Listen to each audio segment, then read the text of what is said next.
জীবনে তো কোনোদিন কোন মানুষকে কান্দে করে নিয়ে জায়গায় নিয়ে মারি নেই।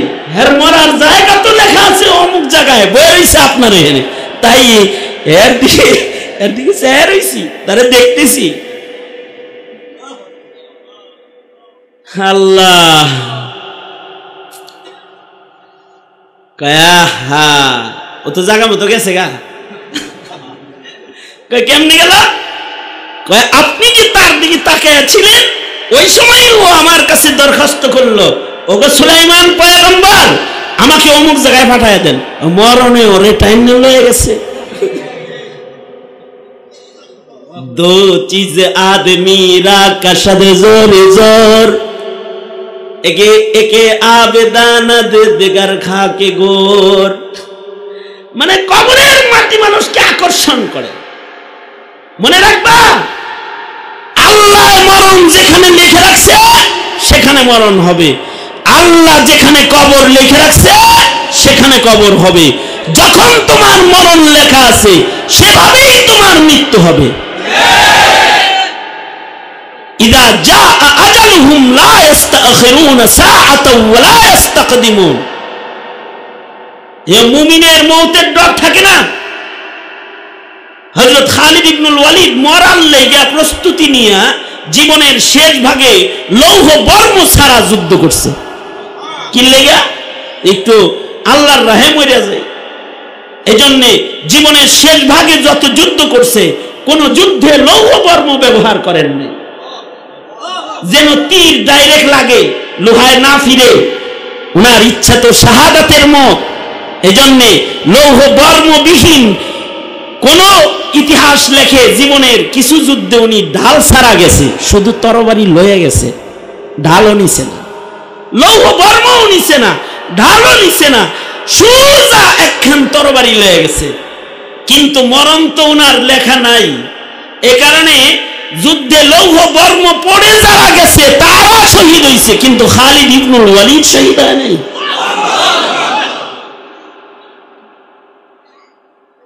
তবে মদিনার মরণের দোয়া করা এটা ঈমান, কারণ মদিনার মাটি দামি মাটি। মদিনার মাটি কি মাটি? যারা আওয়াজ করে বলেন মদিনার মাটি দামি মাটি। আমার আয়াতের তরজমা কাটা আর একটু খুব সুন্দর করে শুনেন, তাহলে আয়াতটা বুঝে আইব ভালো। মদিনা শরীফে আমি অবস্থান করতেছিলাম আজ থেকে 6 বছর আগে গালেবান এক আশিকে রাসূলের সাথে। এই আশিকে রাসূলটার নাম হলো শেখুল হাদিস শেখ ইউনুস রহমতুল্লাহ আলাইহি, যিনি শেখুল হাদিস জাকারিয়া রহমতুল্লাহ আলাইহির খলিফা ছিলেন। শেখ জাকারিয়া রহমতুল্লাহ আলাইহির খলিফা শেখ জাকারিয়া রহমতুল্লাহ আলাইহি এক আশিকে রাসূল শেখুল হাদিসের নাম। শেখুল হাদিস লকবটা ওয়াজা করা হয়েছে, বানানো হয়েছে শেখ জাকারিয়ার জন্য। শেখুল হাদিস জাকারিয়া রহমতুল্লাহ আলাইহির জন্যই শেখুল হাদিস লকব নির্মাণ করা হয়েছে, লকব বানানো হয়েছে। এখন তো শেখুল হাদিস যে বুখারী পড়ায় তারই কয়, কিন্তু এই শেখুল হাদিস বলতে সারা দুনিয়া একমাত্র শেখুল হাদিস জাকারিয়া রহমতুল্লাহ আলাইহি চিনত। এই শেখুল হাদিস জাকারিয়া রহমতুল্লাহ আলাইহি উনি যখন হিজরত করে মদিনায় চলে গেলেন, মৃত্যু মদিনায় কামনা কইরা, এবং উনার মৃত্যু মদিনায়ও হয়েছে, জান্নাতুল বাকি গুরুস্তানে উনার কবর হয়েছে। উনি খুব কাঁদতেন আর দোয়া করতেন, বকিয়ে মুকদ্দাস পে হো মেরি মরকদ, বকিয়ে মুকদ্দাস পে হো মেরি মরকদ, हमेशा रहूं मैं किनारे मदीना, हमेशा रहूं मैं किनारे मदीना, बकीए मुकद्दस पे हो मेरे मरकद, हमेशा रहूं मैं किनारे मदीना, हमेशा रहूं मैं किनारे मदीना, रहे मेरे मस्कन हवाली काबा, बने मेरे मदफन दियारे मदीना बने मेरे मदफन दियारे मदीना। আল্লাহর কাছে খুব বলতেন, আল্লাহ আমার মত মদিনায় দিও, আমার মত মদিনায় দিও। কত মানুষ মরণ কামনা করে ঘরে আর কবর কামনা করে বাড়ির পরে, আছে না? কবরের জায়গা বাউন্ডারি করে থুয়ে দেয় আর কি, মরার পরে এনেই শুইব। আমারে একজন নিজে দেখাইছে যে হুজুর এই জায়গাটা কবরের জায়গা বানাইছে, কবরের জায়গা দোয়া করার জন্য রয়ে গেছে। অবশ্য আমি পরবর্তীতে খবর পাইছি ওখানে তার কবর হয় নাই, অথচ তিনি কবরের জন্য জায়গা করেছে। আমারও জিনিসটা ভাল লাগে নাই, কেন কবরের জায়গা এখানে করলো? ইনফিরাদি কবরের চাইতে এই তুমি আমার দিকে তাকাও, ইসমা কালামি, আমার কথা শোনো। আমি এত দূর থেকে কষ্ট করে আসছি, রাগ হইছে? সরি, ঠিক আছে শোনা। তো মুহতারাম হাজিরিন, কইছিলাম হ্যাঁ আচ্ছা আলহামদুলিল্লাহ। এই ইনফিরাদি কবর হবে এটা আমার পছন্দ ছিল না। আমি ওই যে রংপুরে এক জায়গায় গেলাম, যা দেখলাম ওই এলাকায় কোনো গুরুস্থানই নাই, পুরা গ্রামে কোনো গুরুস্থান নাই। আমার আশ্চর্য লাগলো, বাঁশের ধারে কবর, আতাল পারে কবর, ঘরের কোণে কবর, কিন্তু কোনো কবরস্থান নাই। আমি লাগাতার 2 বছর গেলাম, তা আমার মাথায় একটা ধান্দা ঢুকলো যে আমি এইখানে গুরুস্থান করতে হবে, কবরস্থান বানাবো। কারণ এইরকমই এই ছোটা ছাটা কবর, কবরের মনে করেন কবরের খুঁটির লগে গরু বাঁধতে থইছে। বিষয়টা কি বুঝছেন? মানে এই তো কবর, কবরের বাঁশ আছে, খুঁটি আছে, এইটার সাথে গরু বাঁধতে থইছে।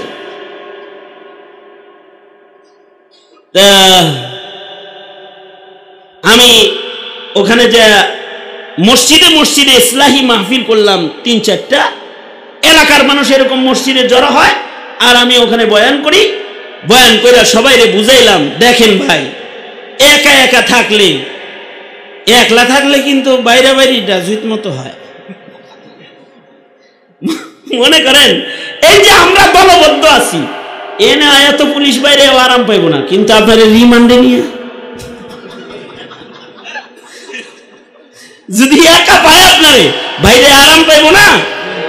এখন ফিরিস্তারা যদি কারো খবরে একা একা ইনফিরাদি পাওয়া যায়, তাহলে বাইরে বাইরে এটা ভিন্ন রকম হইব না?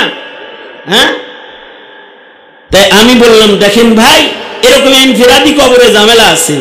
পক্ষান্তরে আরেকটু পিছনের থেকে দেন, পক্ষান্তরে যদি জামাত বন্দি সবাই থাকেন, তাইলে দেখা যাবে যে একজনার কবরে যদি জান্নাতের বাতাস বয়, তো এসি ঘরের পাশের রুমেও ঠান্ডা বাতাস পাওয়া যায়। জান্নাতি কবরের পারে কারোর কবর হইলে তার কবরেও ওই কবরের জান্নাতের কিছু বাতাস পাওয়া যাবে। সুতরাং আপনারা একটা গুরুস্থান করেন, কবরস্থান করেন। হুজুর আপনি এলাকা দেখাই দিয়ে যান, যেটা দেখাই দিবেন সেইটাই গুরুস্থান কিনালাম। পরে শেষে আমি এই এলাকা দেখাইলাম যে এই পাশে হইতে পারে, এই পাশে হইতে পারে। পরে গত 3 বছর আগে গিয়ে যা দেখি ওই 5টা কবরও দিছে ওখানে, তো গুরুস্থানটা জিয়ারত করার জন্য আমাকে নিছে। আমার খুব ভালো লাগছে। জীবনের অনেক ভালো অনুভূতির ভেতরে ওই দিনের একটা ভালো অনুভূতি হলো, আমি যখন ওই গুরুস্থানে দাঁড়াইছিলাম, তখন ভাবলাম, কিয়ামত পর্যন্ত এই কবরস্থানে কত মাইয়েতরাই না শায়িত হবে। যদি একসাথে তারা শোয়ার কারণে, কারোর কারণে যদি এ কবর জিয়ারত, ইনফিরাদি কবর তো জিয়ারত বেশি হয় না, কিন্তু কবরস্থান জিয়ারত বেশি হয়। তো জিয়ারত বেশি হবে, তারা যদি কবর জগতে শান্তি পায়, তাইলে এরা যদি আল্লাহর কাছে কয়, আল্লাহ ওই মৌলবীটার কারণে কবর জগতের একটু আরাম পাইছিলাম, ওরে কবরে আযাব দিও না, এরকম একটা অনুভূতি আমার ভেতরে ঘোরাফেরা করতেছিল। তো বাহরহাল কবরের জায়গা ঠিক করে রাখছে, এইখানে কবর হবে। কিন্তু উনি যখন মারা গেছে তখন আর ওইখানে তার কবর হয় নাই, ওই নতুন গুরুস্থান হয়েছে যে ওইখানে তার কবর হয়েছে। কোন কবরের মাটিতে আপনি শায়িত হবেন এটা আপনি জানেন না, জানেন কে? চিল্লায় আওয়াজ করে বলেন, আরো জোরে করে বলেন, কে জানে? আল্লাহ জানে। তবে এই দোয়া করা ঈমান। আল্লাহ তুমি আমাকে মদিনার মাটিতে দাফন দিও, বকিয়ে মুকদ্দস पे हूं मेरी मरकद, बकीए मुकद्दस पे हो मेरी मरकद, हमेशा रहूं मैं किनारे मदीना, हमेशा रहूं मैं किनारे मदीना, रहे मेरे मस्कन हवाली काबा, बने मेरे मदफन दियारे मदीना, बने मेरे मदफन दियारे मदीना। এটা একটা দোয়া কামনা করা চাই, কারণ মদিনার মাটির চাইতে ভালো মাটি নাই। এই কারণেই শেখ জাকারিয়া রহমতুল্লাহ আলাইহি এই দাওয়াত ও তাবলীগের মুরব্বী, শ্রেষ্ঠ মুরব্বী শেখুল হাদিস জাকারিয়া রহমতুল্লাহ আলাইহি, শেখ জাকারিয়া রহমতুল্লাহ আলাইহির লিখিত ফাজায়েল আমলি সারা দুনিয়াতে পড়া হয়েছে, সারা দুনিয়াতে পড়া হয়েছে। এই শেখ জাকারিয়া রহমতুল্লাহ আলাইহি মদিনায় মরার লেগা হিজরত কইরা গেলেনি গা মদিনা শরীফে। তবে নিজের বুখারীর ক্লাসে কাকে বসায়া যাবেন? উনি তো বুখারী পড়ায়। উনি নিজের ছাত্র শেখুল হাদিস শেখ ইউনুস রহমতুল্লাহ আলাইহিকে ডেকে বললেন, ইউনুস আমার পরে বুখারী শরীফ তুমি পড়াইবা, আমার জায়গায় বসে বুখারীর দর্স তুমি দিবা। সাথে সাথে আরেকটা আরজি করলেন যে আমার মেয়েটাও তুমি বিয়ে করো। তো শেখ ইউনুস শেখুল হাদিস জাকারিয়া রহমতুল্লাহ আলাইহিকে বললেন যে যদি আমাকে মেয়ে দেন তাহলে বুখারী শরীফ দিবেন না, আর যদি বুখারী দেন তাহলে মেয়ে দিবেন না, যে কোনো একটা দিবেন যেন হক আদায় করতে পারি ভালো। মেয়ে যদি দেন, আপনি আমার শায়েখ উস্তাদ, আপনার মেয়ের দেখভাল করতে গেলে বুখারীর ক্লাস করুন কোন সময়? আর যদি বুখারী শরীফ দেন তাহলে আপনার মেয়েরে দেখবো কোন সময়? হের বাজার ঘাট করবো কখন? আমি আমার শায়েখের মেয়েরে কষ্ট দিতে পারবো না। সুতরাং যে কোনো একটা দিবেন, দুইটা একসাথে না, এনি ওয়ান একটা দেন, হয়তো বুখারী নয়তো মেয়ে। দেখেন আমাদের আকাবের বুজুর্গগণ ইলমকে নিজের চাইতে প্রাধান্য দিতেন। শেখ জাকারিয়া রহমতুল্লাহ আলাইহি নিজের মেয়েটা না দিয়া বুখারী শরীফটাই ওনার হাতে তুলে দিলেন। এরপরে উনি আর জীবনে বিয়েই করলেন না, এই কিছুদিন আগে ইন্তেকাল করেছেন। এরপরে আর বিবাহ করলেন না। ছাত্ররা ওনাকে বলতো যে আপনি বিয়ে করবেন না, তো উনি বলতেন নাকাহতু বিল বুখারী, মানুষ বিয়েতে যে মজা পায় আমি হাদিস পড়ে ওই মজা পাই, বা হাদিস পড়েই ওই মজা পাই। দেখেন ইশক কাকে বলে। পরে আর সংসার করে নাই আল্লামা ইমাম নববীর মতন, ইমাম নববীর মতো বিয়ে শাদী করে নাই, শুধু ইলমের দরিয়ার ভেতরে ডুব দিয়া জিন্দেগি কাটায়া দিছে। কারোর ভেতরে ইলমের মজা থাকে, কারোর ভেতরে দুনিয়ার মজা থাকে, কারোর ভেতরে ইমানের মজা থাকে, কারোর ভেতরে রাজনীতি, সিয়াসাত, নিজের কর্তৃত্ব, বড়ত্ব এগুলোর মজা থাকে, আর কারোর ভেতরে ইলমের মজা থাকে, কারোর ভেতরে জাগতিক জ্ঞানের মজা থাকে। এই মজার কারণে ইমানদারের ব্যবধান হয়ে যাবে হাসরের ময়দানে। এটা আলাদা এক নিয়ামত যে শেখুল হাদিস জাকারিয়া রহমতুল্লাহ আলাইহি উনি বুখারী শরীফ দিয়ে গেলেন শেখুল হাদিস ইউনুসকে, এবং উনি আর জীবনে বিয়েই করলেন না। আল উলামা উল উজ্জাব, উজ্জাব যারা তাদের ভেতরে নিজের নাম উঠায় নিলেন। এই শেখুল হাদিস ইউনুস উনি তো বুখারী তো ইশকে নবী ছাড়া পড়ান যায় না, যার ভেতরে নবীর প্রেম নাই ও শেখুল হাদিস হতে পারে না। কেউ যদি শেখুল হাদিস হয়, কেউ যদি বুখারী শরীফের দাসদাতা হয়, তো তার হৃদয়ের ভেতরে নবী প্রেমের একটা জ্বালাও পুরো আগুন তার ভেতরে জ্বলতে থাকে, নবী প্রেমের আগুন জ্বলতে থাকে তার ভেতরে। বে ইশকে নবী जिसने दिया दर्स बुखारी, आया है बुखार उसको बुखारी न आई। बे इश्के नबी जिसने दिया दर्स बुखारी, आया है बुखार उसको बुखारी न आई। এ কারণে যারা বুখারী শরীফ পড়ায় তাদের ভেতরে নবী প্রেমের আগুন আলাদা থাকে, কারণ নবীর হাদিস খালি পড়াই তো নবীর প্রেম বেশি। তুমি খালি উপন্যাস পড়ো, তোমার ওই প্রেম নাই, এটা তোমার দুর্বলতা। সেটাকে আমি আবার আরেকজনের ইশক দেখলে, আরেকজনের ইশক দেখলে তুমি রাগ হও কেন?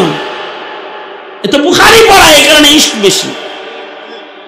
শেখ ইউনুস রাহমাতুল্লাহি আলাইহি যেই কথাটা বলতে যে এমন লম্বা করে আরো কথা আমি কইলাম, সেটা হলো শেখুল হাদিস ইউনুস রাহমাতুল্লাহ আলাইহির সাথে মদিনা শরীফে অবস্থান, ওনার সোহবতে আসি। একদিন উনি তো হাঁটতে চলতে পারতেন না, বৃদ্ধ হয়ে গিয়েছিলেন। হুইল চেয়ারে বসে আমরা সবাই ধাক্কায়া বাবু সালাম দিয়ে নিয়ে যেতেছি। হায় রে নবীর প্রেম! কেউ তো বাবু সালামে যখন যায়, যারা টেডি হাজি ওরা তো লাইভ রেডি করে রওনা দেয়। কি আর প্রেম আর কি আর কি, লাইভ দিব আর রওজার সামনে দিয়ে যাইবো আর আইবো, সবাই দেখাবো লাইভ লাইভ লাইভ লাইভ, মদিনায় আছি। আর শেখ ইউনুস রাহমাতুল্লাহি আলাইহি ওনার সাথে যখন বাবু সালাম দিয়ে ঢুকতেছি, উনি বাবু সালাম দেখেই কান্না শুরু করছে, দেখেই কান্না শুরু করছে। আবার নিজের সাথীদেরকে বলে যে তোমরা একটু ভয় ভীতি সহ বাবু সালাম দিয়ে ঢুকো, কারণ এই বাবু সালাম দিয়ে যারা যায় অনেকের সালাম নবী গ্রহণ করে নেয় এবং তার উপরে শাফাত করা নবী নিজের উপরে ওয়াজিব করে নেয়। আবার এই বাবু সালাম দিয়ে অনেকে ঢুকে যায়, নবী তাদের থেকে মুখ ঘুরায় নেয়, তাদের সালামের জবাব আল্লাহর রাসূল দেয় না, যার দ্বারা নবীজি কষ্ট পায়, তার সালাম নবী গ্রহণ করে না। কিন্তু নবীজি যেন মুখ ঘুরায় না নেয়, ভয় নিয়ে ঢুকো। তুমি কাঁদতে কাঁদতে ঢুকলেন বাবু সালাম দিয়ে, জান্নাতুল বাবুল বাকি দিয়ে বের হয়ে গেলেন। আজব ঘটনা। তো উনি হুইল চেয়ারে যখন চলছেন, ওনাকে সাথী সঙ্গীরা ধাক্কায় লয়ে যাইতেছে। সেহেন মদিনার সেহেনে মাঠে যখন হুইল চেয়ার ধাক্কাই দিছি আমরা, হঠাৎ করে দেখা গেল একটা বিড়াল হাঁটতে হাঁটতে আসতেছে। শেখ ইউনুস আমাদেরকে বললেন, রুকো ভাই, রুক যাও, থেমে যাও, তোমরা থামো। ওই বিড়ালটা যে আসতেছে উনি দেখছে, বিড়ালের সম্মানে দাঁড়ায় গেছে। এই বিড়ালটা যখন এই ওনার সামনে দিয়ে যাচ্ছে, তো তখন জীবনে মানুষকে সালাম দেওয়া দেখেছি অনেক, বিড়ালকে কেউ সালাম দেয় এটা জীবনে দেখি নাই। এই প্রথম ওই দিন দেখলাম উনি বিড়ালকে সালাম দিয়ে বলছে, আসসালামু আলাইকুম ইয়া আহলুল মদিনা। ওগো আমার নবীর মদিনার আহাল, তুমি তো আমার নবীর মদিনায় থাকো, আসসালামু আলাইকুম ওয়া রাহমাতুল্লাহ। এবং শুধু এই সালাম দিয়ে ক্ষান্ত হন নাই, এরপরে উনি হাউমাউ করে কাঁদতেছেন আর বললেন, কত দূর থেকে আমি এই মদিনায় আইছি, আমি যদি এই মদিনার একটা কুকুরও হইতাম তাইলেও মনে হয় আমার আল্লাহ আমার জাহান্নামে দিত না, কারণ আমি নবীর শহরের কুকুর। এই যে একটা প্রেম, এই যে একটা ভালোবাসা মদিনার প্রতি, নবীর প্রতি, এটা কিন্তু ঈমান। আল্লাহর রাসূল বলেন, ক্বালা রাসূলুল্লাহি সাল্লাল্লাহু আলাইহি ওয়াসাল্লাম, লা ইউমিনু আহাদুকুম হাত্তা আকুনা আহাব্বা ইলাইহি মিন ওয়ালিদিহি ওয়া ওয়ালাদিহি ওয়ান নাসি আজমাইন। আল্লাহর নবী বলেন, তোমরা যতক্ষণ পর্যন্ত আমি রাসূলকে সর্বোচ্চ ভালোবাসা উপহার না দিবে, অর্থাৎ মায়ের চাইতে নবীর ভালোবাসা বেশি, বাবার চাইতে নবীর ভালোবাসা বেশি, বন্ধুর চাইতে নবীর ভালোবাসা বেশি, দলের চাইতে নবীর ভালোবাসা বেশি, নিজের মালের চাইতে নবীর ভালোবাসা বেশি, এমনকি নিজের জানের চাইতে, নিজের জীবনের চাইতে নবীজির ভালোবাসা অধিক পরিমাণ যতক্ষণ পর্যন্ত কারোর হৃদয়ে না হবে, ততক্ষণ পর্যন্ত কামিল মুমিন হওয়া সম্ভব হবে না, ততক্ষণ পর্যন্ত আসমানে কামিল মুমিনের দপ্তরে নাম লেখা হবে না। কামিল ঈমান এটা। ভাই ও দোস্ত বুজুর্গ, আমাদের জীবনে নবী প্রেমের এই যে একটা নিয়ামত, এটা বড় নিয়ামত, নবী প্রেমের নিয়ামত। কারণ আমাদের কি আছে, কত আমল আমাদের আছে। আমরা কি নামাজের হক আদায় করে নামাজ পড়ি? আমরা কি রোজার হক আদায় করে রোজা রাখি? আমরা কি সাদাকার হক আদায় করে সাদকা দিই?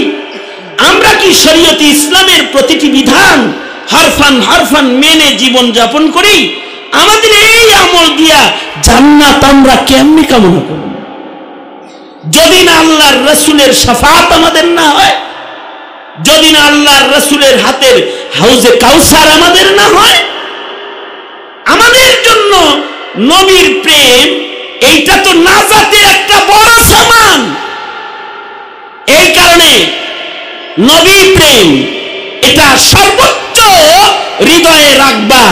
যুব সমাজ অথবা মুরব্বী হাজরাত যে এখানে আছেন, আমাদের হৃদয়ে আল্লাহর রাসূলের প্রেমটা থাকবে সর্বোচ্চ, ঠিক কিনা? সর্বোচ্চ প্রেম যদি না থাকে তাইলে কিন্তু ইমানদার হন যায় না, মুনাফিক হয়ে যায়। যদিও তার বসবাস মদিনা শরীফেও হয়।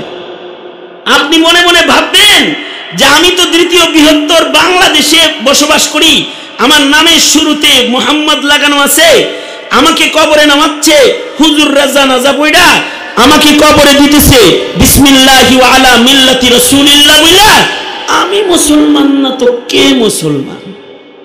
এই রকম দাবি কইরা কিন্তু আপনি মুসলিম হিসাবে আল্লাহর কাছে স্বীকৃতি পাবেন না। কারণ যদি তাই পেত তাইলে ওই যে কথাটার থেকে আমি আসছি, বাংলাদেশের মাটির চাইতে দামি মাটি মদিনা শরীফের মাটি। ওই মাটিতে সবচেয়ে দামি মসজিদগুলোর একটা মসজিদে নববী। আর সারা দুনিয়ার যত ইমাম নামাজের ইমামতি করেছে তার ভেতরে সবচেয়ে শ্রেষ্ঠ ইমাম মুহাম্মদুর রাসূলুল্লাহ সাল্লাল্লাহু আলাইহি ওয়াসাল্লাম, যিনি ইমামুল মুরসালিন। ইমামুল মুরসালিন নবীর পিছনে নামাজ পড়া, মদিনা শরীফে বসবাস কইরা, মদিনা শরীফে দাফন হইয়া জান্নাত পায় নাই, ইমানদারের লিস্টে নাম যায় নাই, যতক্ষণ না পর্যন্ত দিলের ভেতরে ইমানের হালাত মজবুত না করেছে। দিলের ভিতরে ইমান নাই তো মদিনায় থেকেও ইমানদার হতে পারে নাই। সুতরাং বাংলাদেশে বসবাস করেন আর নামের শুরুতে মুহাম্মদ আছে দেখা ইসলাম নামাই না, কোরআন সুন্নাহ নামাই না, বলবেন আমরাও মুসলমান। হ্যাঁ মিয়া, আমরাও মুসলমান বললেই মুসলমান হয়? মুসলমানিত্ব ভেতরে থাকতে হয়, মুসলমানিত্ব থাকতে হয়।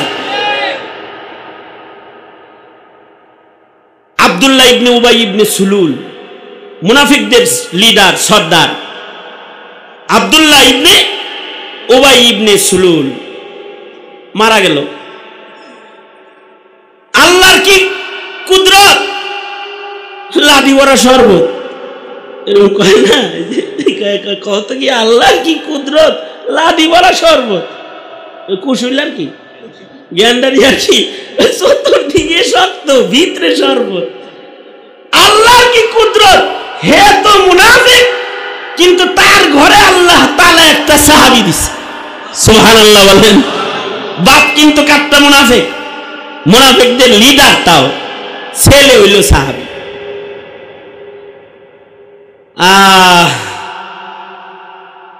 ছেলে আইসা আল্লাহর রাসূলরে বলে কি, ও নবী, ওগো সরকার, আমার বাপ যে মুনাফিক এইটা তো আমিও জানি। ওগো আল্লাহর নবী, সূরা মুনাফিকুন নাজিল হয়ে গেল।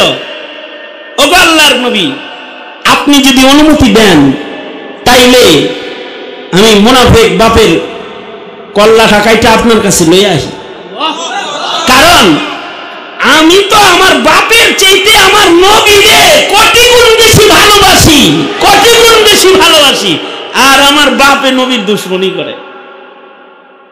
নবীর দুশমন সে আমার পিতা হলে কি হবে, তার গর্দান কাটতে আমি রাজি বলতেছে। আল্লাহর রাসূল বলে, না, আমি বাপ ছেলের ঝগড়া লাগাইতে আগমন করি নাই, কাটা যাইব না, কাটা যাইব না। আসলাম মুনাফিকদের গলা কাটার সিলসিলা যদি চালু করতেন তাইলে দোষ দিয়া দিয়া ভালো মানুষের মুনাফিক বলে এখন মানুষ গলা কাটতো। বুঝেন না এই কথাটা? রহমাতুল লিল আলামিন নবী তো মুনাফিকের গর্দান কাটতে অনুমতি দেন নাই। কারণ আল্লাহর রাসূল তো জঙ্গি না। যারা আল্লাহর রাসূলকে জঙ্গি বলে ওরা জঙ্গি, ওরা সন্ত্রাসী, ওরা জঙ্গি, ওরা জঙ্গি। রাসূল তো জঙ্গিবাদকে খতম করার জন্য আগমন করেছেন। এ কারণে মুনাফিকদের গলা কাটতে রাসূল অনুমতি দেন নাই। কারণ মুনাফিকের গলা কাটার অনুমতি দিলে জঙ্গিবাদ প্রতিষ্ঠা পেয়ে যাবে, জঙ্গিবাদ প্রতিষ্ঠা পেয়ে যাবে। তোমরা হোলি আর কি জানি কয়, হোলি আর্টিজেন্ট আর রাস্তার হামলা আর ওই বোমাবাজির মালা মুসলমানের দলের লিডার আলেমদের গলায় পরানোর বহুত চেষ্টা যারা করেছিলেন, ওই সকল দুশমনদেরকে বলছি, ইসলামের অপচেষ্টা করেছ। কারণ এরকম অতর্কিত হামলা করে মুসলিমের রক্ত জমিনে ফেলা এটা ইসলামের কাজ না। জঙ্গিবাদ ইসলাম সমর্থন করে না। কোন আলেম জঙ্গি না, কোন মুসলমান জঙ্গি হতে পারে না। তবে মুসলমান মুজাহিদ বাতিলের টুটি চেপে ধরে, টুটিটাকে চেপে ধরে, টুটিটাকে চেপে ধরে, তারা মুজাহিদ।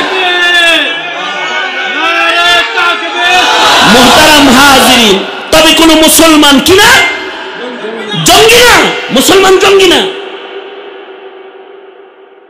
আল্লাহর রাসূল সাল্লাল্লাহু আলাইহি ওয়াসাল্লাম বললেন, না, মুসলমানের দলে চলে কিছু বলা যাবে না। কিছু তো বললো না। যখন মারা গেছে সন্তানের মনে একটা টেনশন যে আল্লাহর রাসূল যেহেতু মারতে অনুমতি দেয় নাই, তাইলে যদি মাপ পাওয়া যায় আব্বা। এই কারণে যখন আব্দুল্লাহ ইবনে উবাই ইবনে সুলুল মারা গেছে, তো তার ছেলেটা নবীজির কাছে আসছে। আয়েশা বলে, ওগো সরকার, ওগো সরদার, বাপ সন্তানের দরদ আল্লাহর দান। সন্তান বলে, ওগো সরকার, আজ থেকে আমি পিতৃহারা, আমার বাপ নাই। ওগো আল্লাহর নবী, আমি আমার বাবারে নিজের হাতে গোসল দিছি। ওগো আল্লাহর নবী, আমি আমার বাবার কাফন নিজের হাতে কেটেছি। ওগো আল্লাহর নবী, আতর কর্পূর দিয়া আমি আমার বাবার লাশ নিজের হাতে সাজাইছি। জানাজা রেডি করছি গো আল্লাহর নবী। সন্তান হইয়া আপনার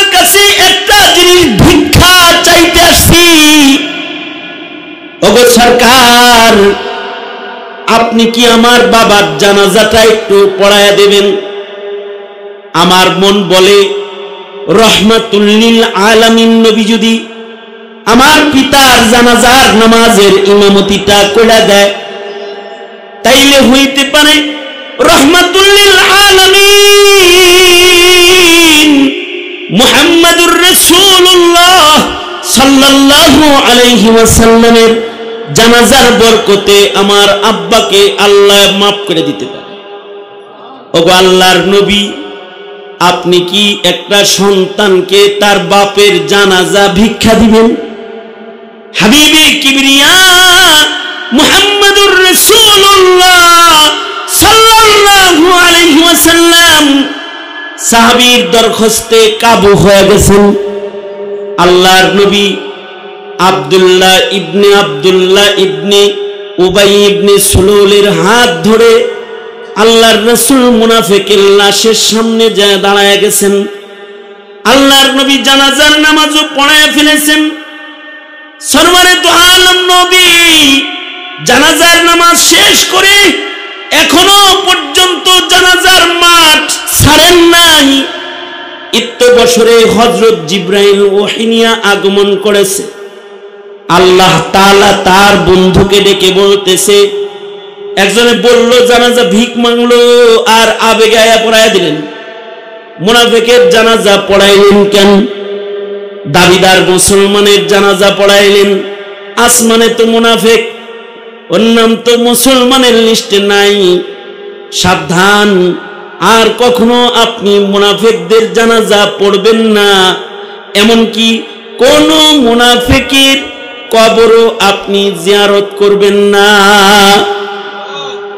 এবং আল্লাহর রাসূল সাল্লাল্লাহু আলাইহি ওয়াসাল্লামকে আল্লাহ তাআলা জিবরাইলের মাধ্যমে মুনাফিকদের একটা লিস্টিও দান করলেন যে এ এ এ এ এ এ মুনাফিক, এদের জানাজা পড়বেন না, এদের কবর জিয়ারত করবেন না।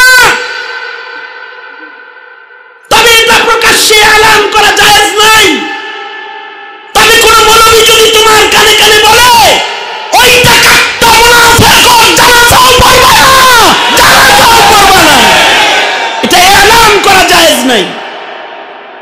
কিন্তু জিবরাইল আমিন আল্লাহর রাসূলের কানে কানে বলে দিয়েছেন এ এ এ এ এ এ মুনাফিক। আল্লাহর রাসূল ইন্তেকালের আগ দিয়া মুনাফিকদের লিস্টিটা হযরত হুযায়ফাকে জানায়া দিলেন। হযরত হুযায়ফাকে জানায়া দিলেন।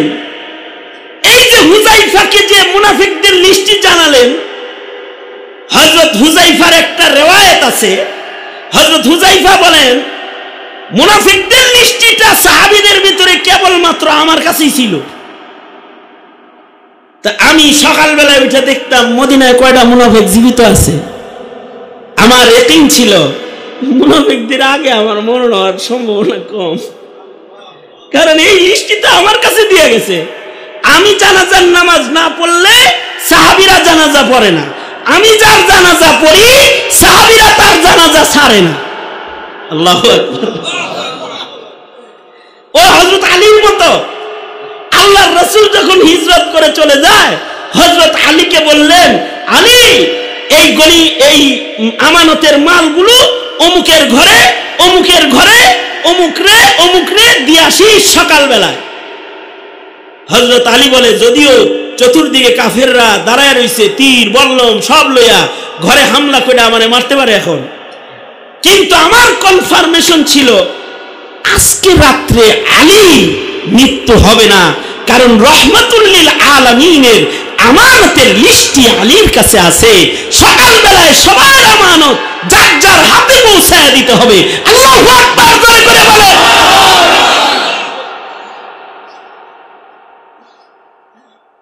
এক আজব হালাত, আল্লাহর রাসূল সাল্লাল্লাহু আলাইহি ওয়াসাল্লামকে আল্লাহ তাআলা মুনাফিকের জানাজা কেন বললেন ধমকি দিলেন।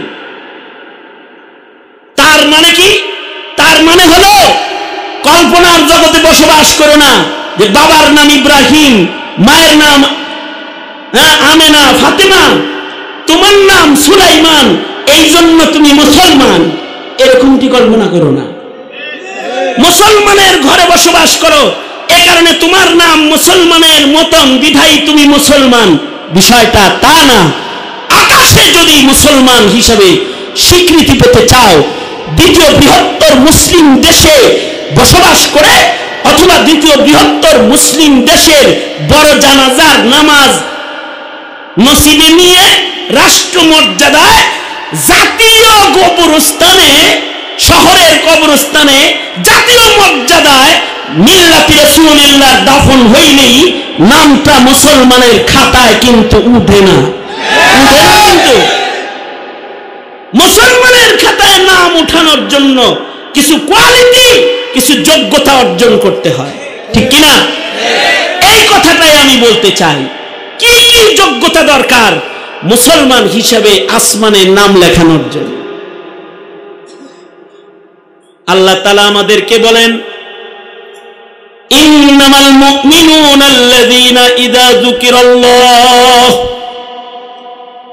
ইন্নামাল মুমিনুনা আল্লাযীনা ইযা যুকিরাল্লাহু ওয়াজিলাত কুলুবুহুম ওয়া ইযা তুলিয়াত আলাইহিম আয়াতুহু وَإِذَا تُلِيَتْ عَلَيْهِمْ آيَاتُهُ زَادَتْهُمْ إِيمَانًا وَعَلَى رَبِّهِمْ يَتَوَكَّلُونَ الَّذِينَ يُقِيمُونَ الصَّلَاةَ وَمِمَّا رَزَقْنَاهُمْ يُنْفِقُونَ أُولَئِكَ هُمُ الْمُؤْمِنُونَ حَقًّا لهم درجات عند ربهم ومغفرة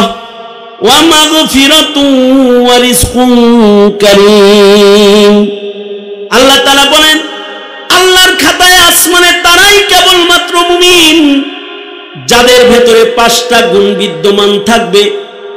1 নাম্বার গুণ, ইযা যুকিরাল্লাহু ওয়াজিলাত কুলুবুহুম, তাদের সামনে আল্লাহর কথা স্মরণ করায়া দিলে আল্লাহর ভয়ে তাদের দিল কাঁপে। আল্লাহু আকবার, জোরে করে বলেন। যেমন ওয়াজ মাহফিলে যখন আপনাদেরকে আল্লাহর কথা স্মরণ করায় দিই, আপনাদের আল্লাহর নাম শুনলে দিল কাঁপে, চোখে পানি আসে, পেরেশানি আসে, কেমনে হিসাব দিব আমার আল্লাহর দরবারে, এটা ঈমান। ওয়াইদা তুলিয়াত আলাইহিম আয়াতুহু, যখন ঈমানদারের সামনে কোরআন পড়া হয় তো ঈমানদারের ঈমান বেড়ে যায়। ওয়াইদা তুলিয়াত আলাইহিম আয়াতুহু যাদাতহুম ঈমানা, যেমন এই যে ওয়াজ নসিহত কুরআন আপনাদের কানে দিলে আপনাদের ঈমান বেড়ে যায়। যারা বেনামাজি থাকে তারা বসে বসে নামাজের ওয়াদা করে, যাদের মুখে দাড়ি নাই তারা ওয়াদা করতে থাকে মনে মনে আর দাড়ি কাটবো না। যাদের দিলের ভেতরে আল্লাহর প্রেম ছিল না তারা আল্লাহর প্রেমিক হয়ে যায়, কোরআন শিখার জন্য তাবলীগে চলে যায়, হক্কানি আলেমদের কাছে যায়, নামাজ শিখার জন্য চলে যায়। ওয়াইদা তুলিয়াত আলাইহিম আয়াতুহু যাদাতহুম ঈমানা, 2 নাম্বার গুণ। 3 নাম্বার গুণ, ওয়া আলা রাব্বিহিম ইয়াতাওয়াক্কালুন, প্রকৃত মুমিন যারা তাদের ভরসা একমাত্র আল্লাহর উপরে। কার উপরে? জোরে বলেন, আরো জোরে আওয়াজ করে বলেন, কার উপরে? আমাদের ভরসা তাহলে কার উপরে? আমাদের ভরসা কার উপরে? আল্লাহর উপরে। মুমিনের ভরসা হবে আল্লাহর উপরে। এ কারণে মুমিনরা অস্ত্রে বিশ্বাসী না, সংখ্যায় বিশ্বাসী না, আল্লাহয় বিশ্বাসী। সংখ্যা কম হলেও, অস্ত্রের শক্তি না থাকলেও বিজয় মুমিনেরই, কারণ তাওয়াক্কুল মুমিনের আল্লাহর উপরে। হাওয়ায় মরবে জালেম, বাতাসে মরবে জালেম, হাওয়ায় মারা যাবে জালেম, বাতাসে মারা যাবে জালেম, কিন্তু মুমিন আল্লাহর সৈনিক, তার তাওয়াক্কুল আল্লাহর উপরে। জমিনের উপরে কোন জালেমের তখ্ত তাউস স্থায়ী হয় নাই, সকল জালিমের তখ্ত তাউস টুকরা টুকরা টুকরা টুকরা হয়েছে। অস্ত্র দিয়ে ভাঙা লাগে নাই, অস্ত্র বন্দিম করে ভাঙ্গা লাগে নাই, মুসলমানের বদদুয়ায় তছনছ হয়ে গেছে, টুকরা টুকরা হয়ে গেছে, টুকরা টুকরা হয়ে গেছে। হাজ্জাজ ইবনে ইউসুফের মতো বড় জালেম মানুষের রক্ত নিয়ে খেলা করাই যার কাম ছিল।